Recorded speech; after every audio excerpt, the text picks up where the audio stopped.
afternoon. My name is Brady Kerkman, Executive Director of Marketing and Business Development here at Windom Area Health. I am pleased to have joining us today Katie Greener. Katie, please tell us a little bit about what your role is here at Windom Area Health. Thanks for having me on. I'm the director of the foundation, so the charitable arm of Windom Area Health, and also the auxiliary, which is the volunteer group that's been around for 50 years this year. So they're celebrating a big milestone there, and glad to be here. Thanks for having me. Fabulous. Well, as you know, we are tuning into our weekly show of The Pulse. This will take place every Tuesday at 12 p.m. on Facebook. It's really our opportunity to reach out to you and share with you what kind of events are going on, new service lines, providers.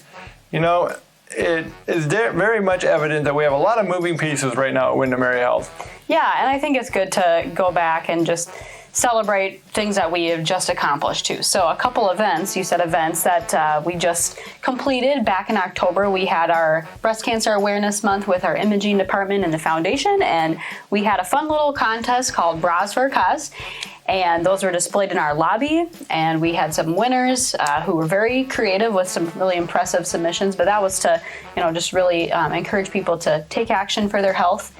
And we were also able to partner with the school during their Veterans Day program this November. And that was a great opportunity to just honor the veterans in our community and to showcase some more of our health-related services, both from Windom Area Health, but also other agencies in town.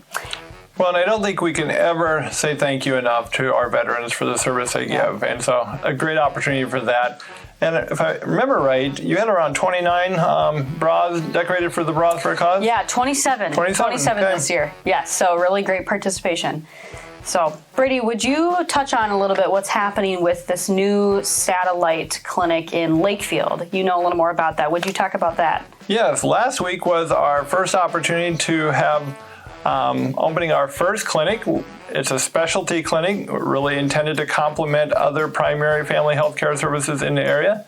But Dr. Hinshaw, who is our OBGYN surgeon, will be going down there every Wednesday at 8 a.m. to noon. We had patients seen already last week there, so really it's an opportunity to be able to take those services to their home and to their local area rather than trying to have people travel for that. And in addition to that, we know there's some changes going on in the Fairmont with OB services as well. So we felt this would be a great opportunity to kind of close some of those distance, some of those gaps a little bit. Right. So we have a new surgeon, Dr. Kendra Kamlitz from Fairmont, and she's starting here in December. December 2nd. It's not very often in rural healthcare where you get an OBGYN who's also that surgeon and then a general surgeon joining the team. That's just a prime example of why we feel like the Pulse will be so important because, just think about that. A week ago we opened up our first satellite clinic, and 3 weeks from now we have a new general surgeon. It's hard to keep up on all of that stuff, and we do stuff in the paper and radio, but we just feel like another outlet is important to connect with the very people that we're here to serve. Exactly. Well, we have the medical building construction. Obviously, that's ongoing, and that's set to be completed spring 2025. Another update, too, we have a new mental health fund with the foundation, and that became live this November for applicants in our community, including professionals, people in our school system, and also individuals who have an unmet financial need because of a mental health crisis. So, I encourage people to check that out. And you can apply to the foundation. You can turn an application to me, but that's another great thing we have going on here too. Well, and the mental health fund is really a response and an input from the community that they felt there was a need there, and through that input, we're fulfilling that need. And so, the Pulse really is designed to not only inform you of our services, but provide an opportunity for you to give us input on how we can meet those needs. And again, I encourage anyone to reach out to me. I can be contacted at 507-831-2400. Again, that's 507-831-2400.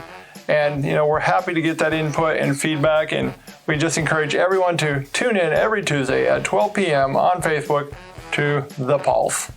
We'll see you there. Thanks. Thanks.